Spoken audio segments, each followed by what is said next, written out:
आचार्य विनोबा भावे 11 सितंबर 1885 से 15 नवंबर 1922 भारत के स्वतंत्रता संग्राम सेनानी, सामाजिक कार्यकर्ता तथा प्रसिद्ध गांधीवादी नेता थे। उनका मूल नाम विनायक नरहरि भावे था। उन्हें भारत का राष्ट्रीय अध्यापक और महात्मा गांधी का आध्यात्मिक उत्तराधिकारी समझा जाता है। विनोबा भावे का मूल नाम विनायक नरहरि भावे था। महाराष्ट्र के कोंकण क्षेत्र में एक गांव है गागोदा। यहाँ के चित्पावन ब्राह्मण थे नरहरि भावे, गणित के प्रेमी और वैज्ञानिक सूझबूझ वाले।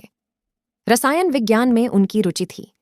उन दिनों रंगों को बाहर से आयात करना पड़ता था। नरहरि भावे रात दिन रंगों की खोज में लगे रहते। बस एक धुन थी उनकी कि भारत को इस मामले में आत्मनिर्भर बनाया जा सके। उनकी माता रुक्मिणी बाई विदुषी महिला थीं, उदार चित्त, आठों याम भक्तिभाव में डूबी रहतीं। इसका असर उनके दैनिक कार्य पर भी पड़ता था। मन कहीं और रमा होता तो कभी सब्जी में नमक कम पड़ जाता, कभी ज्यादा। कभी दाल के बघार में हींग डालना भूल जातीं तो कभी बघार दिए बिना ही दाल परोस दी जाती। पूरा घर भक्ति रस से सराबोर रहता था। इसलिए इन छोटी मोटी बातों की ओर किसी का ध्यान ही नहीं जाता था। उसी सात्विक वातावरण में 11 सितंबर 1895 को विनोबा का जन्म हुआ। उनका बचपन का नाम था विनायक। माँ उन्हें प्यार से विन्या कहकर बुलाती। विनोबा के अलावा रुक्मिणी बाई के 2 और बेटे थे, वाल्कोबा और शिवाजी। विनायक से छोटे वाल्कोबा, शिवाजी सबसे छोटे। विनोबा नाम गांधी जी ने दिया था। महाराष्ट्र में नाम के पीछे बा लगाने का जो चलन है, उसके अनुसार तुकोबा, विठोबा और विनोबा। माँ का स्वभाव विनायक ने भी पाया था। उनका मन भी हमेशा अध्यात्म चिंतन में लीन रहता। न उन्हें खाने पीने की सुध रहती थी, न स्वाद की खास पहचान थी। माँ जैसा परोस देती, चुपचाप खा लेते। रुक्मिणी बाई का गला बड़ा ही मधुर था। भजन सुनते हुए वे उसमें डूब जातीं। गाती तो भाव विभोर होकर पूरे वातावरण में भक्ति सलीला प्रवाहित होने लगती। रामायण की चैपाइयां वे मधुर भाव से गातीं। ऐसा लगता जैसे माँ शारदा गुनगुना रही हो। विनोबा को अध्यात्म के संस्कार देने, उन्हें भक्ति वेदांत की ओर ले जाने में, बचपन में उनके मन में संन्यास और वैराग्य की प्रेरणा जगाने में उनकी माँ रुक्मिणी बाई का बड़ा योगदान था। बालक विनायक को माता पिता दोनों के संस्कार मिले। गणित की सूझबूझ और तर्क सामर्थ्य, विज्ञान के प्रति गहन अनुराग, परंपरा के प्रति वैज्ञानिक दृष्टिकोण और तमाम तरह के पूर्वाग्रहों से अलग हटकर सोचने की कला उन्हें पिता की ओर से प्राप्त हुई। जबकि माँ की ओर से मिले धर्म और संस्कृति के प्रति गहन अनुराग, प्राणिमात्र के कल्याण की भावना, जीवन के प्रति सकारात्मक दृष्टिकोण, सर्वधर्म संभाव, सहस्तित्व और ससम्मान की कला। आगे चलकर विनोबा को गांधी जी का आध्यात्मिक उत्तराधिकारी माना गया। आज भी कुछ लोग यही कहते हैं, मगर यह विनोबा के चरित्र का एकांगी और एकतरफा विश्लेषण है। वे गांधी जी के आध्यात्मिक उत्तराधिकारी से बहुत आगे स्वतंत्र सोच के स्वामी थे। मुख्य बात यह है कि गांधी जी के प्रखर प्रभामंडल के आगे उनके व्यक्तित्व का स्वतंत्र मूल्यांकन हो ही नहीं पाया। महात्मा गांधी राजनीतिक जीव थे। उनकी आध्यात्मिक चेतना सुबह शाम की आरती और पूजा पाठ तक सीमित थी, जबकि उनकी धार्मिक चेतना उनके राजनीतिक कार्यक्रमों के अनुकूल और समन्वयात्मक थी। उसमें आलोचना समीक्षा भाव के लिए कोई स्थान नहीं था। धर्म दर्शन के मामले में यूं तो विनोबा भी समर्पण और स्वीकार्य भाव रखते थे, मगर उन्हें जब भी अवसर मिला धर्म ग्रंथों की व्याख्या उन्होंने लीक से हटकर की, चाहे वह गीता प्रवचन हो या संत तुकाराम के अभंगों पर लिखी गई पुस्तक संत प्रसाद। इससे उसमें पर्याप्त मौलिकता और सहजता है। यह कार्य वही कर सकता था जो किसी के भी बौद्धिक प्रभामंडल से मुक्त हो। एक बात यह भी, महात्मा गांधी के सानिध्य में आने से पहले ही विनोबा आध्यात्मिक ऊंचाई प्राप्त कर चुके थे। आश्रम में आनने के बाद भी वे अध्ययन चिंतन के लिए नियमित समय निकालते थे। विनोबा से पहली ही मुलाकात में प्रभावित होने पर गांधी जी ने सहज मन से कहा था, बाकी लोग तो इस आश्रम से कुछ लेने के लिए आते हैं, एक यही है जो हमें कुछ देने के लिए आया है। दर्शन शास्त्र उनका प्रिय विषय था। आश्रम में दाखिल होने के कुछ महीनों के भीतर ही दर्शन शास्त्र की आगे की पढ़ाई के लिए उन्होंने 1 वर्ष का अध्ययन अवकाश लिया था। बचपन विनोबा के यूं तो 2 छोटे भाई और भी थे, मगर मां का सर्वाधिक वात्सल्य विनायक को ही मिला। भावनात्मक स्तर पर विनोबा भी खुद को अपने पिता की अपेक्षा मां के अधिक करीब पाते थे। यही हाल रुक्मिणी बाई का था। तीनों बेटों में विन्या उनके दिल के सर्वाधिक करीब था। वे भजन पूजन को समर्पित रहती। मां के संस्कारों का प्रभाव, भौतिक सुख सुविधाओं के प्रति उदासीनता और त्याग की भावना किशोरावस्था में ही विनोबा के चरित्र का हिस्सा बन चुकी थी। घर का निर्जन कोना उन्हें ज्यादा सुकून देता। मौन उनके अंतर्मन को मुखर बना देता। वे घर में रहते, परिवार में सबके बीच, मगर ऐसे कि सबके साथ रहते हुए भी जैसे उनसे अलग, निस्पृह और निरपेक्ष हों। नहीं तो मां के पास, उनके सान्निध्य में, विन्या उनके दिल, उनकी आध्यात्मिक मन रचना के अधिक करीब था। मन को कोई उलझन हो तो वही सुलझाने में मदद करता। कोई आध्यात्मिक समस्या हो तो भी विन्या ही काम आता। यहाँ तक कि यदि पति नरहरि भावे भी कुछ कहें तो उसमें विन्या का निर्णय ही महत्वपूर्ण होता था। ऐसा नहीं है कि विन्या एकदम मुक्त या नियंत्रण से परे था। परिवार की आचार संहिता विनोबा पर भी पूरी तरह लागू होती थी। बल्कि विनोबा के बचपन की एक घटना है। रुक्मिणी बाई ने बच्चों के लिए एक नियम बनाया हुआ था कि भोजन तुलसी के पौधे को पानी देने के बाद ही मिलेगा। विन्या बाहर से खेलकर घर पहुंचते, भूख से आकुल व्याकुल। मां के पास पहुंचते ही कहते, मां, भूख लगी है, रोटी दो। रोटी तैयार है, लेकिन मिलेगी तब पहले तुलसी को पानी पिलाओ। मां आदेश देती। नहीं मां, बहुत जोर की भूख लगी है। अनुनय करते हुए बेटा मां की गोद में समा जाता। मां को उस पर प्यार हो आता, परंतु नियम अनुशासन अटल। तो पहले तुलसी के पौधे की प्यास बुझा। बालक विन्या तुलसी के पौधे को पानी पिलाता, फिर भोजन पाता। रुक्मिणी सोने से पहले समर्थ गुरु रामदास की पुस्तक दास बोध का प्रतिदिन अध्ययन करतीं। उसके बाद ही वे चारपाई पर जातीं। बालक विन्या पर इस असर पड़ना स्वाभाविक ही था। वे उसे संत ज्ञानेश्वर, तुकाराम, नामदेव और शंकराचार्य की कथाएं सुनातीं।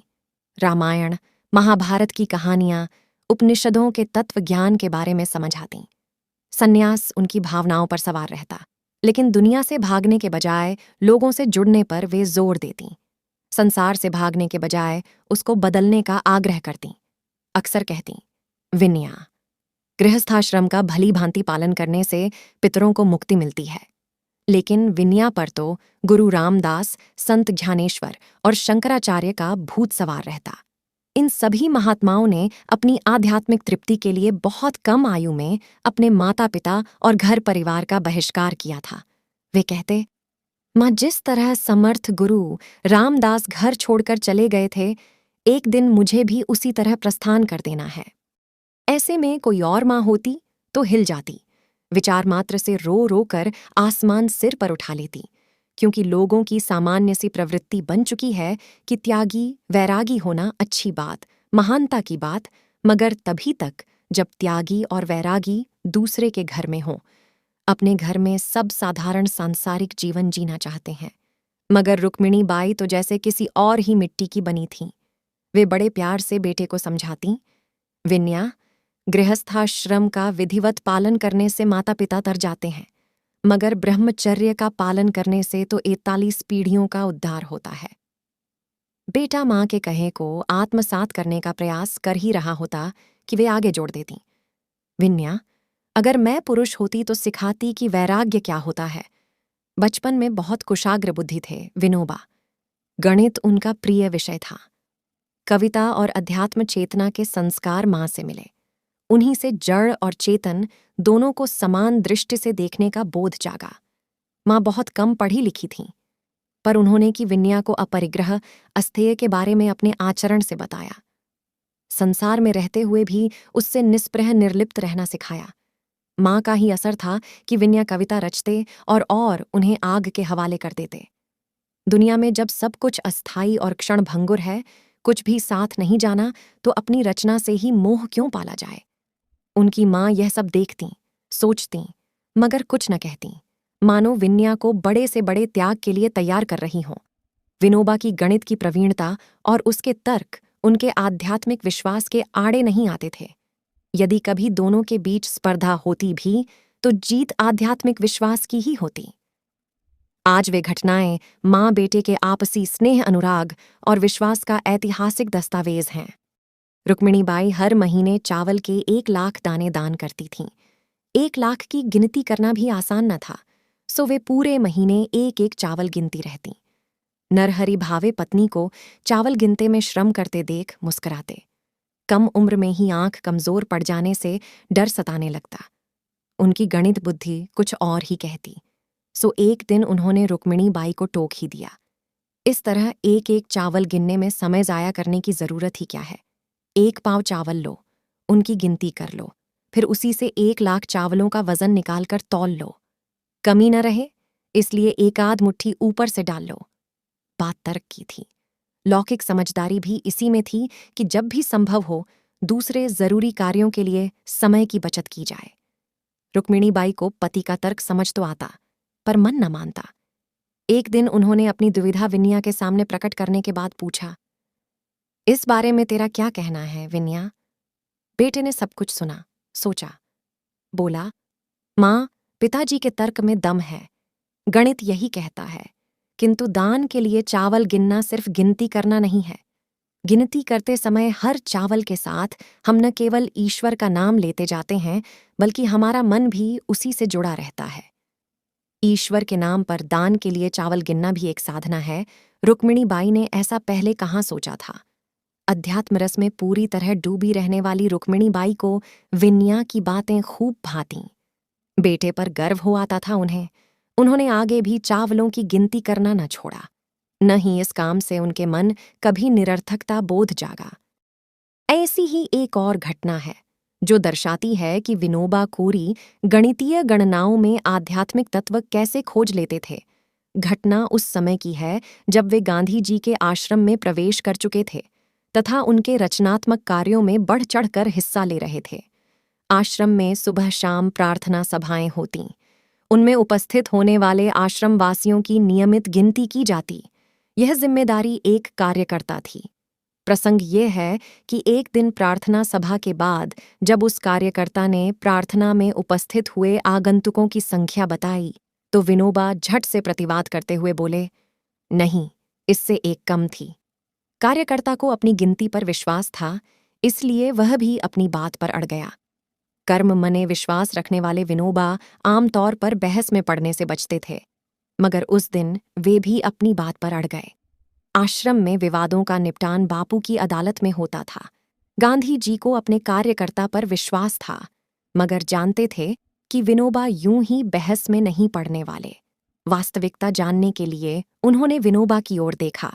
तब विनोबा ने कहा, प्रार्थना में सम्मिलित श्रद्धालुओं की संख्या जितनी इन्होंने बताई उससे एक कम ही थी। वह कैसे? इसलिए कि एक आदमी का तो पूरा ध्यान वहां उपस्थित सज्जनों की गिनती करने में लगा था। गांधी जी विनोबा का तर्क समझ गए। प्रार्थना के काम में हिसाब किताब और दिखावे की जरूरत ही क्या। आगे से प्रार्थना सभा में आए लोगों की गिनती का काम रोक दिया गया। युवावस्था के प्रारंभिक दौर में ही विनोबा आजन्म ब्रह्मचारी रहने की ठान चुके थे। वही महापुरुष उनके आदर्श थे जिन्होंने सत्य की खोज के लिए बचपन में ही वैराग्य ओढ़ लिया था। और जब सन्यास धारण कर ब्रह्मचारी बनना है, गृहस्थ जीवन से नाता ही तोड़ना है, तो क्यों न मन को उसी के अनुरूप तैयार किया जाए। क्यों उलझा जाए संबंधों की मीठी डोर सांसारिक प्रलोभनों में।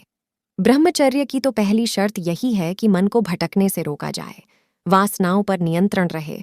किशोर विनायक से किसी ने कह दिया था कि ब्रह्मचारी को किसी विवाह के भोज में सम्मिलित नहीं होना चाहिए। वे ऐसे कार्यक्रमों में जाने से अक्सर बचते भी थे। पिता नरहरि भावे तो थे ही, यदि किसी और को ही जाना हुआ तो छोटे भाई चले जाते। विनोबा का तन दुर्बल था, बचपन से ही कोई न कोई व्याधि लगी रहती, मगर मन मस्तिष्क पूरी तरह चैतन्य, मानो शरीर की सारी शक्तियां सिमटकर दिमाग में समा गई हैं। स्मृति विलक्षण थी। किशोर विनायक ने वेद उपनिषद के साथ साथ संत ज्ञानेश्वर, तुकाराम, नामदेव के सैकड़ों पद अच्छी तरह याद कर लिए थे। गीता उन्हें बचपन से ही कंठस्थ थी। आगे चलकर 40,000 श्लोक भी उनके मानस में अच्छी तरह रम गए। विनायक की बड़ी बहन का विवाह तय हुआ तो मानो परीक्षा की घड़ी भी करीब आ गई। उन्होंने तय कर लिया कि विवाह के अवसर पर भोज से दूर रहेंगे, कोई टोका टाकी न करे, इसलिए उन्होंने उस दिन उपवास रखने की घोषणा कर दी। बहन के विवाह में भाई उपवास रखे, यह भी उचित न था। पिता तो सुनते ही नाराज हो गए, मगर माँ ने बात संभाल ली। उन्होंने बेटे को साधारण दाल भात खाने के लिए राजी कर लिया। यही नहीं, अपने हाथों से अलग पकाकर भी दिया। धूमधाम से विवाह हुआ। विनायक ने खुशी खुशी उसमें हिस्सा लिया, लेकिन अपने लिए माँ द्वारा खास तौर पर बनाए दाल भात से ही गुजारा किया। माँ बेटे का यह प्रेम आगे भी बना रहा। आगे चलकर जब सन्यास के लिए घर छोड़ा तो माँ की एक लाल किनारी वाली धोती और उनके पूजा घर से एक मूर्ति साथ ले गए। मूर्ति तो उन्होंने दूसरे को भेंट कर दी थी, मगर माँ की धोती जहां भी वे जाते अपने साथ रखते, सोते तो सिरहाने रखकर, जैसे माँ का आशीर्वाद साथ लिए फिरते हों। सन्यासी मन भी माँ की स्मृतियों से पीछा नहीं छूटा पाया था। माँ के संस्कार ही विनोबा की आध्यात्मिक चेतना की नींव बने। उन्हीं पर उनका जीवन दर्शन विकसित हुआ। आगे चलकर उन्होंने रचनात्मकता और अध्यात्म के क्षेत्र में जो ख्याति अर्जित की, उसके मूल में भी माँ की ही प्रेरणाएं थीं।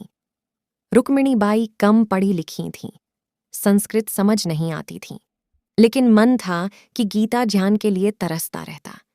एक दिन माँ ने अपनी कठिनाई पुत्र के समक्ष रखी दी। विनया, संस्कृत की गीता समझ में नहीं आती। विनोबा जब अगली बार बाजार गए, गीता के 3-4 मराठी अनुवाद खरीद लाए, लेकिन उनमें भी अनुवादक ने अपना पांडित्य प्रदर्शन किया था। माँ, बाजार में यही अनुवाद मिले। विनया ने समस्या बताई। ऐसे बोझिल और उबाऊ अनुवाद अपनी अल्प शिक्षित माँ के हाथ में थमाते हुए वे स्वयं दुखी थे। तो तू क्यों नहीं करता नया अनुवाद? माँ ने जैसे चुनौती पेश की। विनोबा उसके लिए पूरी तरह तैयार नहीं थे। क्या मैं कर सकूंगा? विनोबा ने हैरानी जताई। उस समय उनकी अवस्था मात्र 21 वर्ष थी, पर माँ को बेटे की क्षमता पर पूरा विश्वास था। तू करेगा, तू कर सकेगा विनया। माँ के मुंह से बरबस निकल पड़ा, मानो आशीर्वाद दे रही हो। गीता के प्रति विनोबा का गहन अनुराग पहले भी था, परंतु उसका वे भाष्य लिखेंगे और वह भी मराठी में, यह उन्होंने कभी नहीं सोचा था। लेकिन माँ की इच्छा भी उनके लिए सर्वोपरि थी। धीरे धीरे उनका आत्मविश्वास बढ़ता गया। गीता पहले भी उन्हें भाती थी, अब तो जैसे हर आती जाती सांस गीता का पाठ करने लगी। सांस सांस गीता हो गया। यह सोचकर कि माँ में निमित्त काम करना है, दायित्व भार साधना है, विनोबा का मन गीता हो गया। उसी साल 7 अक्टूबर को उन्होंने अनुवाद कर्म के निमित्त कलम उठाई। उसके बाद तो प्रातःकाल स्नानादि के बाद रोत अनुवाद करना उनकी दिनचर्या का हिस्सा बन गया। यह काम 1931 तक चला, परंतु जिसके लिए वह संकल्प साधा था, वह उस उपलब्धि को देख सकीं। माँ रुक्मिणीबाई का निधन 24 अक्टूबर 1918 को ही हो चुका था। विनोबा ने इसे भी ईश्वर इच्छा माना और अनुवाद कार्य में लगे रहे। विनोबा धार्मिक संस्कारों में पाखंड के विरोधी थे। माँ के निधन के समय भी विनोबा का अपने पिता और भाइयों से मतभेद हुआ। विनोबा ब्राह्मणों के हाथ से परंपरागत तरीके से दाह संस्कार का विरोध कर रहे थे, लेकिन परिवार वालों की जिद के आगे उनकी एक न चली। विनोबा भी अपने सिद्धांतों पर अडिग थे। नतीजा यह कि जिस माँ को वे सबसे अधिक चाहते थे, जो उनकी आध्यात्मिक गुरु थीं, उनके अंतिम संस्कार से वे दूर ही रहे। माँ को उन्होंने भीगी आंखों से मौन विदाई दी। आगे चलकर 29 अक्टूबर 1943 को विनोबा के पिता का निधन हुआ तो उन्होंने वेदों के निर्देश कि मिट्टी पर मिट्टी का ही अधिकार है का पालन करते हुए उनकी देह को अग्नि समर्पित करने के बजाय मिट्टी में दबाने जोर दिया। तब तक विनोबा संत विनोबा हो चुके थे। गांधी जी का उन्हें आशीर्वाद था, इसलिए इस बार उन्हीं की चली।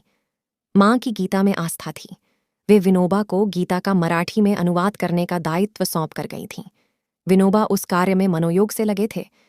आखिर अनुवाद कर्म पूरा हुआ। पुस्तक का नाम रखा गया गीताय। गीता अपसाई औह गीताय। महाराष्ट्र में आई का अभिप्राय माँ के प्रति से है, यानी माँ की स्मृति, उसके नेह से जुड़ी रची गीता। पुत्र की कृति को देखने के लिए तो रुक्मिणीबाई जीवित नहीं थीं, मगर उनकी याद और अभिलाषा से जुड़ी गीताई महाराष्ट्र के घर घर में माताओं और बहनों के कंठ स्वर में ढलने लगी, उनकी अध्यात्म चेतना का आभूषण बन गई। गांधी जी ने सुना तो अनुवाद कर्म की भूरी भूरी प्रशंसा की।